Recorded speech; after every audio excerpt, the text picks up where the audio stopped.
Buenos días, tardes o noches para quienes estén viendo este video.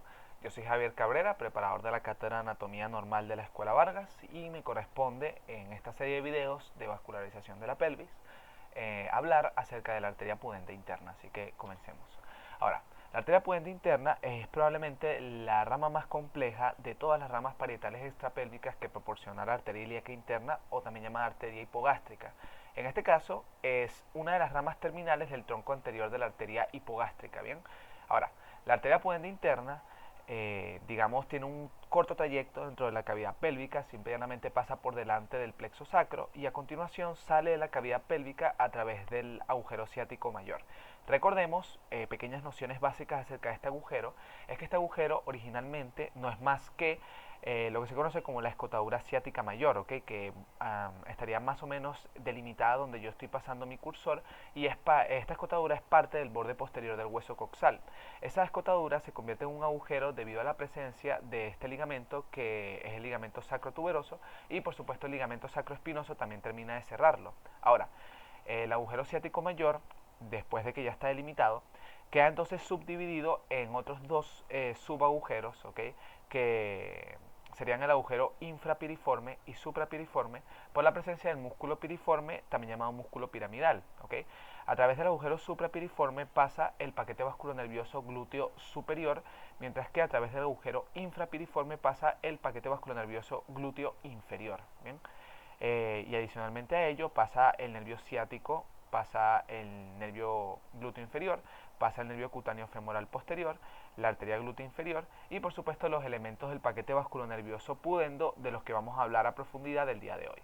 Entonces, la arteria pudente interna, ya teniendo en cuenta que pasa a través del agujero infrapiriforme y llega entonces a la región glútea, vamos a tener que esta se va a encontrar lateral a el nervio pudendo, el nervio rectal inferior y la arteria glútea inferior. ¿Okay? En la medida que la arteria pudente interna desciende a lo largo de la región glútea, ella va a pasar anteriormente a la arteria glútea inferior y luego va a pasar superiormente a esta misma arteria. ¿Okay? Por otra parte, vamos a tener que se encuentra, por supuesto, lateral al nervio pudendo, que es una continuación de S4 y es la rama terminal del plexo pudendo, y por otra parte va a pasar también lateral a el nervio rectal inferior, que es una rama colateral del plexo pudendo. Luego se introduce a través del agujero ciático menor al periné, específicamente a la región anal, que presenta un gran espacio que es la fosa isquional. Entonces, aquí podemos verla en relación con la fosa isquional.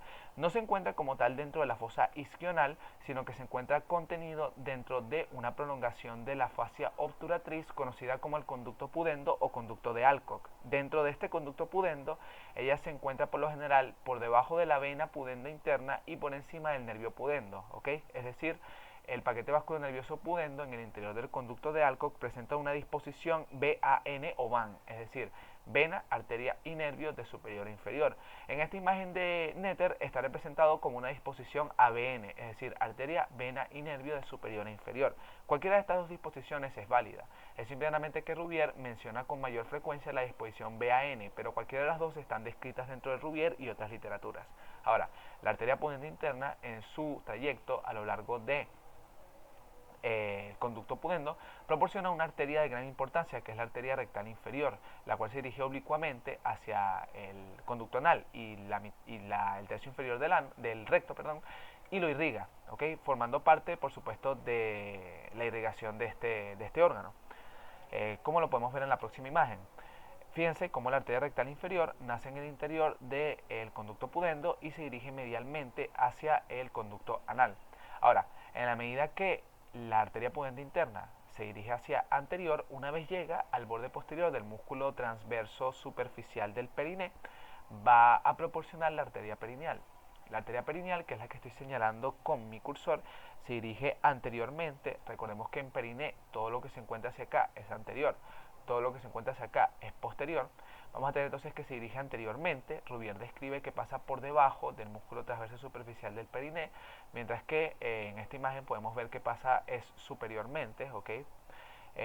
Lo digo pues para que vean la discrepancia entre lo que vienen siendo a veces los dibujos de Netter con lo que dice Rubier.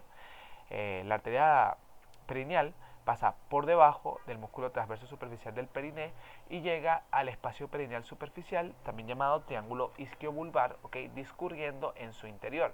Proporciona múltiples ramas colaterales que se dirigen hacia los músculos del plano superficial del periné, es decir, bulbo esponjoso, isquio cavernoso, transverso superficial del periné, y a continuación atraviesa la fascia de Coles, también llamada fascia perineal superficial, y llega hacia el plano músculo-facial superficial del periné, específicamente al tejido celular adiposo, donde a continuación se convierte en sus ramas terminales, que en el caso del varón se denominan arterias escrotales posteriores, mientras que en el caso de las mujeres se denomina arterias de los labios mayores. Bien, recordemos que el escroto y los labios mayores son estructuras análogas, tanto en mujeres como en hombres. Ahora, sobre la disposición de la arteria pudenda interna, es importante que recordemos que una vez la arteria pudenda interna abandona el conducto pudendo, pasa a estar contenida dentro de la prolongación anterior de la fosa isquional. Esta prolongación anterior de la fosa isquional está limitada inferiormente por la fascia superior del diafragma pélvico, lateralmente por la fascia obturatriz y superior y medialmente por la cara inferior del músculo elevador del ano, que está recubierta por una hoja fibrocelular. Ahora, dentro de esta prolongación anterior, que sería todo este espacio triangular que yo estoy señalando con el cursor, tenemos un pequeño conducto de revestimiento facial, limitado inferiormente por la fascia superior del diafragma pélvico, lateralmente por la fascia obturatriz y medialmente por una hoja fibrocelular que une ambas fascias. Como tal, es dentro de este pequeño conducto donde se encuentra la arteria pudenda interna. La arteria pudenda interna en este conducto se encuentra lateral a la vena pudenda interna e inferior al nervio dorsal del pene, teniendo en cuenta que el nervio dorsal del pene es rama terminal del nervio pudendo.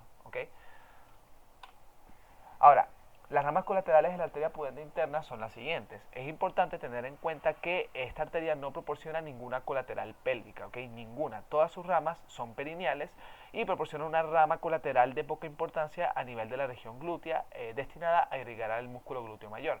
Pero en líneas generales todas las ramas son perineales, a excepción de esa. Y no hay ninguna rama pélvica. Es importante que tengan eso en cuenta porque es posible que se lo tomen. Entonces, tenemos la arteria rectal inferior y la arteria perineal, que ya las describimos. Por otra parte tenemos la arteria vulvar. Esta imagen, que para que se pongan en contexto, es un corte sagital de la pelvis femenina. Vean aquí cómo está el pubis, aquí tenemos el isquion, tenemos la uretra, tenemos la vejiga, aquí tenemos el clítoris para que se ubiquen, y aquí tenemos los bulbos del vestíbulo. Vean entonces cómo viene a este nivel la arteria vulvar. La arteria vulvar se dispone posterior a la uretra y aborda lo que viene siendo el borde superior del bulbo del vestíbulo, o bien lo que viene siendo la cara superior del bulbo del pene en el caso del varón, y pasa a irrigarlo.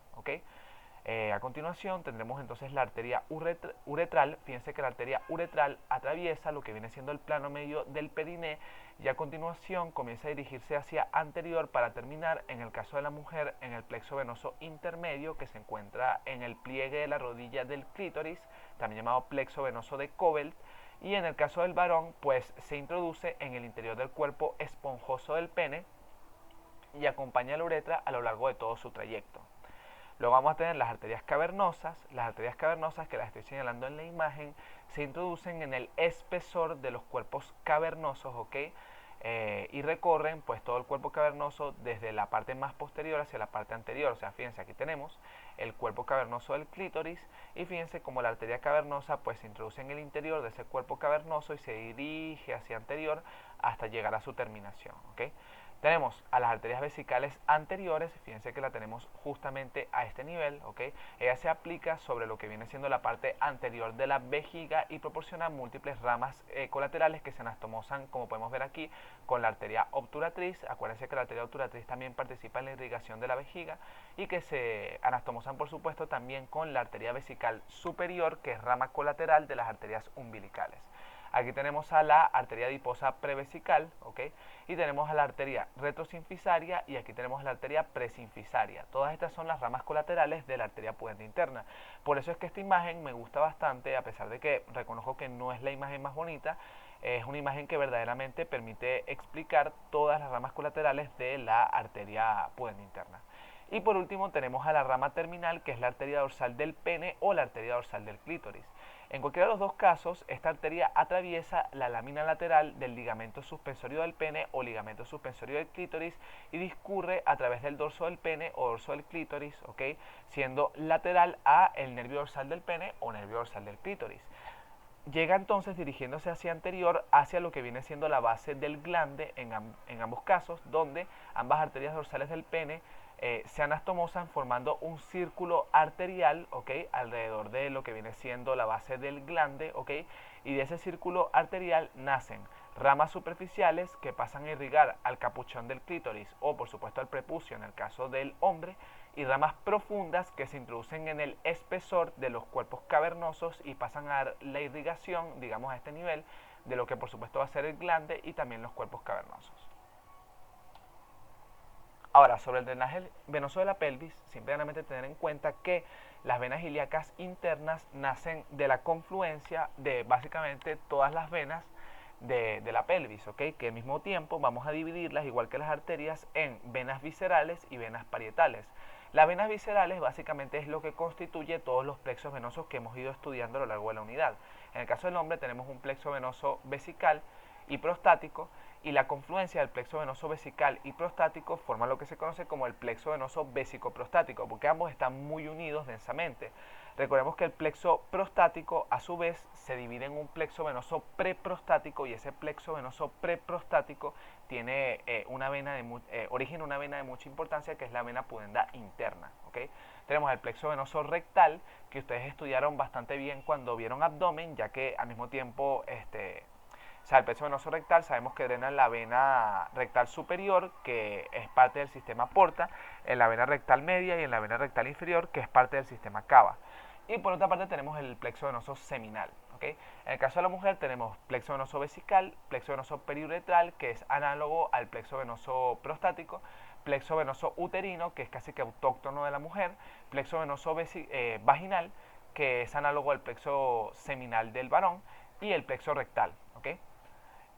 Bueno, básicamente la confluencia de estos plexos me va a dar origen a las venas ilíacas internas, junto con la confluencia de la vena pudenda interna y la vena obturatriz.